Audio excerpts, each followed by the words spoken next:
September 19th, 1918, 4:30 in the morning. The Argonne Forest, France. A corporal from the 82nd Division crouches in a shell crater, fumbling in the darkness. The pre-dawn air is cold. His breath fogs in front of his face. German voices carry through the mist. Close, too close. His fingers find the small metal clip in his ammunition pouch. 3 rounds held together by a half-moon of stamped steel. He slides it into the cylinder, finds another clip, slides that in too.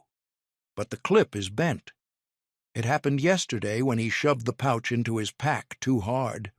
Now the thin metal won't seat properly. The cylinder won't close. His M1911 would have loaded in 2 seconds. Magazine in, rack the slide, done. But he doesn't have an M1911. There weren't enough to go around. So the Army gave him this instead, a massive revolver that weighed over 2 pounds, a gun that required tiny metal clips just to function, the M1917 revolver, built by Colt and Smith and Wesson, the stopgap that armed roughly 1/3 of American handgun carriers in the Great War, and the pistol that nearly every single one of them learned to resent. April 6th, 1917. The United States declares war on Imperial Germany.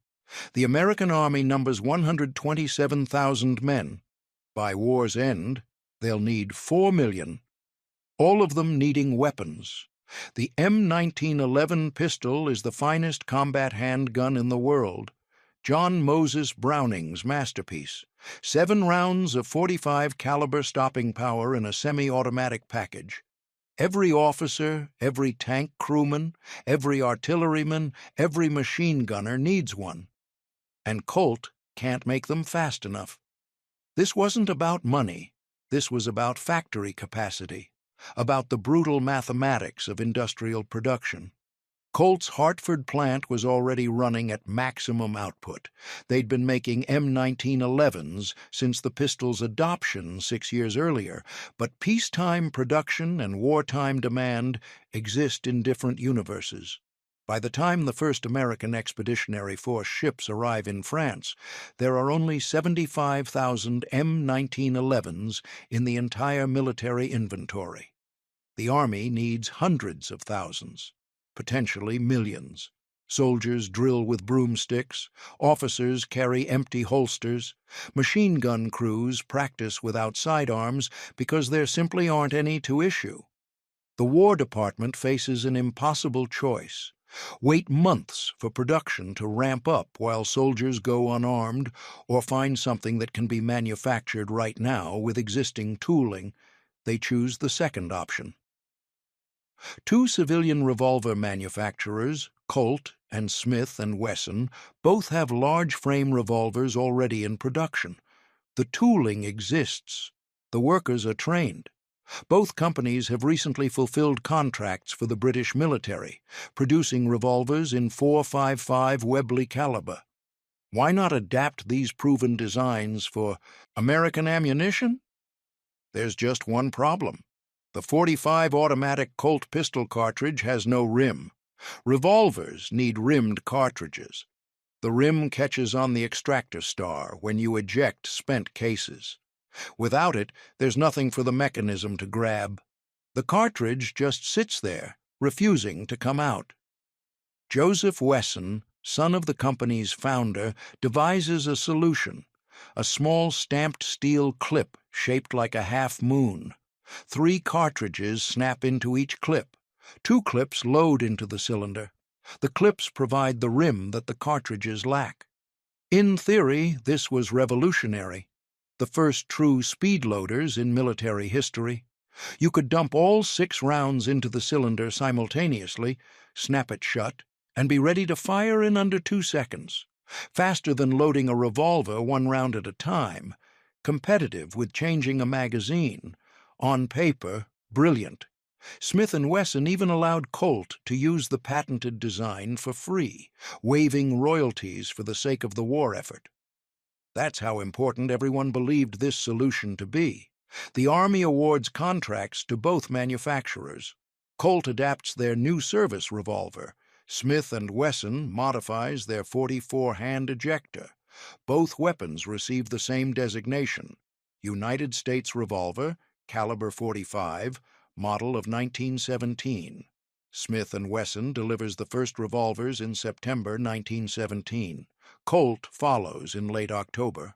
By war's end, over 318,000 M1917s will be manufactured, enough to arm every soldier who can't get an M1911, which is a lot of them. Here's what soldiers discovered the hard way in the mud of the Western Front. The M1917 revolver was accurate. It was powerful. It fired the same devastating .45 caliber round as the M1911. As a pure shooting instrument, it was excellent, and soldiers absolutely resented carrying it, not because it didn't work, because everything around it didn't work. Those revolutionary half-moon clips, they were made of thin stamped steel. They had to be thin to fit properly in the cylinder. But thin steel bends, and bent clips caused problems. Throw them in a canvas pouch and jostle them while running through artillery fire. Shove them in your pocket alongside other gear. Drop one in the trench and pick it up. Sit down wrong with the pouch pressed against your hip. Any of these could deform the metal just enough to matter. A bent clip might not seat properly in the cylinder. The cylinder won't close. Now you're fumbling with the mechanism while Germans advance on your position. A bent clip might cushion the firing pin strike. The hammer falls. The cartridge doesn't fire. In combat, that's a catastrophe. And after firing, you had to unload the clips before reloading them. Prying spent brass from those thin steel half-moons without bending them further was an art form. Soldiers learned to carry extra clips, treating spent ones as disposable. More equipment to track. More small metal pieces to lose or damage. The trenches were full of mud. Mud got everywhere. It got into pouches. It got into clips. It got into cylinders. Soldiers spent precious minutes before dawn cleaning their revolvers, picking debris from the clip grooves, praying the thin steel hadn't warped overnight. The M1911, by contrast, loaded with simple box magazines. 8 rounds, slap it in, rack the slide, done. No fiddly clips, no fragile stamped steel. Just mechanical simplicity when simplicity meant survival. Then there was everything else. The M1917 was a large-frame revolver, 10.8 inches overall with a 5.5-inch barrel. The M1911 measured 8.25 inches, over 2 inches shorter. That difference matters when you're crawling through a communications trench, when you're climbing into a tank turret, when you're trying to draw your sidearm in close quarters without it snagging on equipment. The revolver's cylinder created width that the flat-sided automatic didn't have. Soldiers described the M1917 as bulky, awkward, always in the way. The M1911 rode on the hip like it belonged there. Weight compounded the problem. The Smith & Wesson version weighed 2.25 pounds, the Colt heavier at 2.5, similar to the M1911 on paper, but the revolver concentrated its mass in the cylinder. That cylinder swung when you moved, pulled at your belt, shifted your balance. Small irritations that accumulated over months of service, and the trigger made rapid fire exhausting. Military-issue revolvers came with heavy springs designed for hard service. These weren't civilian target guns. These were combat weapons built to function after being dropped and dragged through every kind of abuse. Double-action pulls on the Colt ran 15 to 17 pounds. The M1911 breaks at around 4 to 5 pounds. The difference is substantial. Try maintaining sight alignment while pulling through 15 pounds of resistance. Try doing it 6 times rapidly with hands shaking from cold and fear. The revolver's grips made this worse. small, smooth walnut panels that barely covered the mainspring housing. When you fired, recoil drove straight back into your palm. No reciprocating slide to absorb energy like in a semi-automatic. The barrel rolled upward. Those inadequate grips let the revolver twist and shift with every shot. Rapid, accurate fire was nearly impossible for average soldiers under stress. There was another problem that took soldiers by surprise. Early Colt production revolvers had a significant flaw. The cylinder chambers weren't machined with a shoulder to hold cartridges in place. If you tried to fire without the half-moon clips, the cartridge could slip forward, away from the firing pin. Pull the trigger. The hammer falls. Nothing happens. Smith & Wesson machined that shoulder from the beginning. Their revolvers could fire without clips if necessary. Of course, without clips, you couldn't eject the empty cases. They'd have to be poked out individually with a cleaning rod or pencil. Later, Colt production added the shoulder. But by then, thousands of early revolvers were already in France. Soldiers didn't know which version they had until they tried to fire without clips, and nothing happened. Two different revolvers, same designation, different problems. The numbers tell the story. Colt produced 151,700 M1917s. Smith & Wesson manufactured 153,300. Total production exceeded 318,000 revolvers, roughly one-third of American military handguns in the Great War. Not the majority, but a massive, unexpected portion of the force. When America joined the war, planners expected the revolver to arm rear-echelon troops, quartermasters, drivers, support personnel who might never see combat. Reality proved different. The shortage meant revolvers went everywhere. General John Pershing himself reviewed troops armed with M1917 revolvers. Photographs from the Argonne Offensive show frontline soldiers carrying those distinctive large-frame handguns. Every soldier who drew an M1917 knew exactly what they were missing. The M1911 held 8 rounds ready to fire. The revolver held 6. The M1911 reloaded in seconds with a simple magazine change. The revolver required 2 separate clips, each one a potential failure point. The M1911 was slim and modern. The revolver was bulky and old-fashioned. The man with the M1911 had fewer things to worry about, and there was nothing the revolver man could do about it. But here's the contradiction. The M1917 served. When the clips cooperated and the mud stayed out, the revolver did its job admirably. More than admirably. The Colt version was built on the new service frame, one of the most robust double-action revolvers ever manufactured. The Smith & Wesson descended from the legendary triple lock, known for its precision and durability. Both could take punishment that would have disabled lesser weapons. The .45 caliber round delivered devastating stopping power. The same round that had proven so effective in the Philippines, the same round that soldiers trusted in the M1911.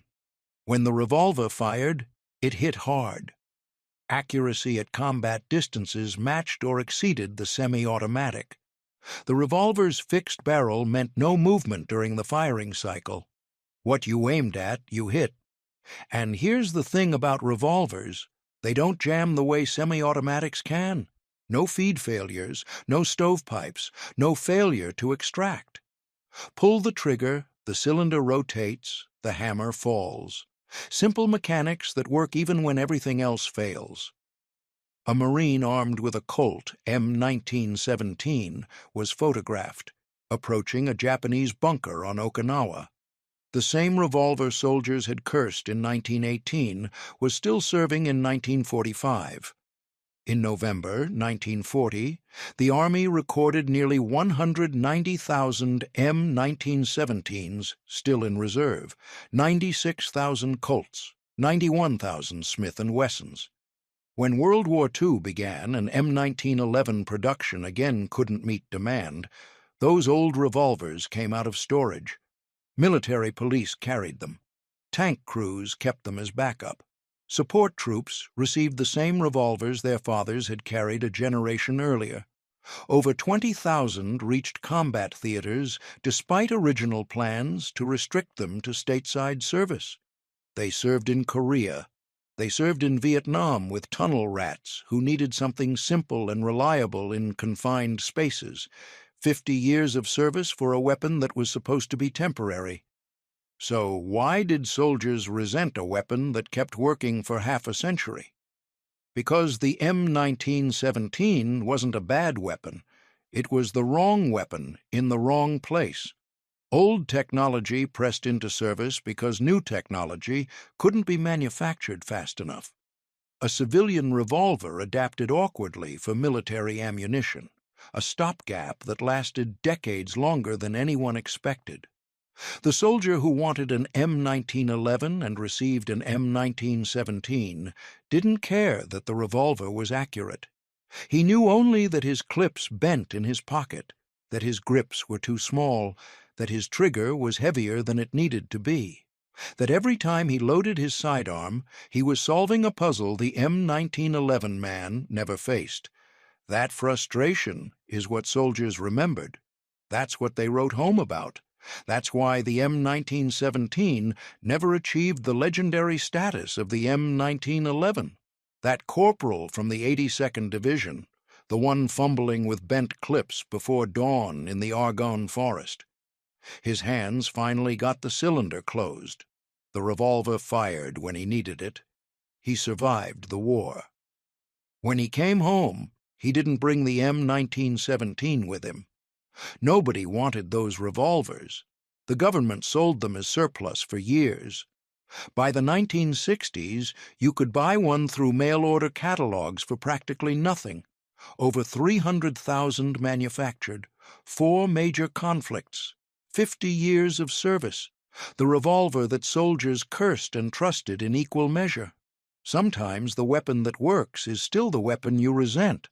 If this story resonated with you, hit subscribe. Next week, we're covering another piece of overlooked military history that the textbooks got wrong. The arsenal of democracy wasn't always elegant, but it was always there when it mattered.